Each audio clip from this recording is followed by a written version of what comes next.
நீங்க மீடியாவை வந்து கம்ப்ளீட்டா பாய்காட் பண்றதுன்னு முதலமைச்சருடைய முடிவு தவறானது, ஆபத்தானது. அரசுக்கே அது நல்லதல்ல.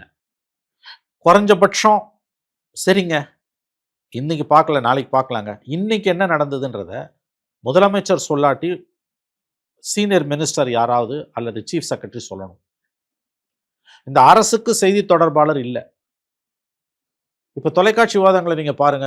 சாயங்காலம் 6 மணிலேருந்து 12 மணி வரைக்கும் நடக்கக்கூடிய தொலைக்காட்சி, பெரும்பாலான 12, 14 தொலைக்காட்சிகளில் விவாதங்கள் நடக்குது. அதுக்கு ஒரு ரோல் இருக்குது, பப்ளிக் ஒப்பீனியனை மோல்டு பண்றதுல. நீங்க பார்த்தீங்கன்னா, விஜய் ஆட்சிக்கு வரதுக்கு முன்னாலேயும் ஆட்சிக்கு வந்த பிறகும் தாவேகா இல்லாமலே தாவேகாவை பற்றி எல்லாரும் பேசுகிறோம். இப்போ விஜய் ஆட்சிக்கு வந்த பிறகு அரசை பற்றி, தாவேகாவை பற்றி பேசினா கூட பரவாயில்ல, அது கட்சி. After all it's a political party. அதுவும் அப்போ பவரில் இல்லாத பார்ட்டி. இன்னைக்கு கவர்மெண்ட்டை பற்றி, கவர்மெண்ட்டை ரெப்ரசன்ட் பண்ண ஆளே இல்லாமல் நம்ம பேசுகிறோம்.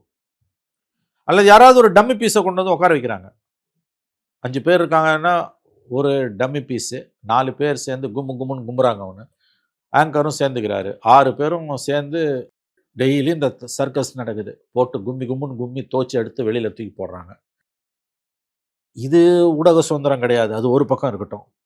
பட் அதை விட ஆபத்தானது நீங்கள் சொல்றதை நான் ஒப்புக்கொள்கிறேன்.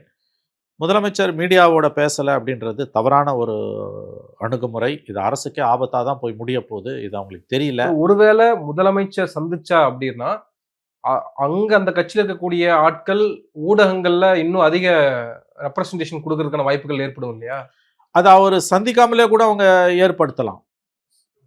மேபி ப்ரெஷர் அதிகமாச்சுன்னா ஒரு கட்டத்தில் அதை செய்வாங்க. நீங்க எல்லாம் பேசுங்கன்னு சொல்லுவாங்க. இப்பயும் பேசுறாங்க.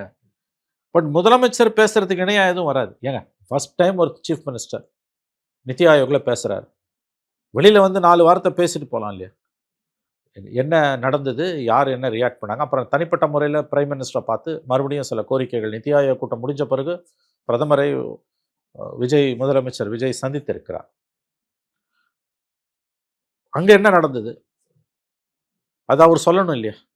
ஏங்க, நிறைய பிரச்சனைகள் இருக்குங்க. யார்கிட்ட போய் நீங்க விளக்கம் கேட்பீங்க? யார்கிட்ட கேட்பீங்க அதை சொல்லுங்க. இப்போ அந்த மகாத்மா காந்தி ஊரக வேலைவாய்ப்பு திட்டத்துக்கு பதிலாக இன்னொன்று கொண்டு வந்திருக்காங்கல்ல.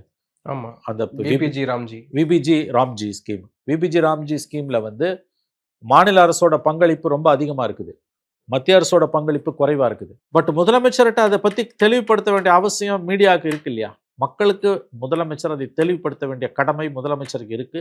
கேட்கிற உரிமை மீடியாவுக்கு இருக்கு.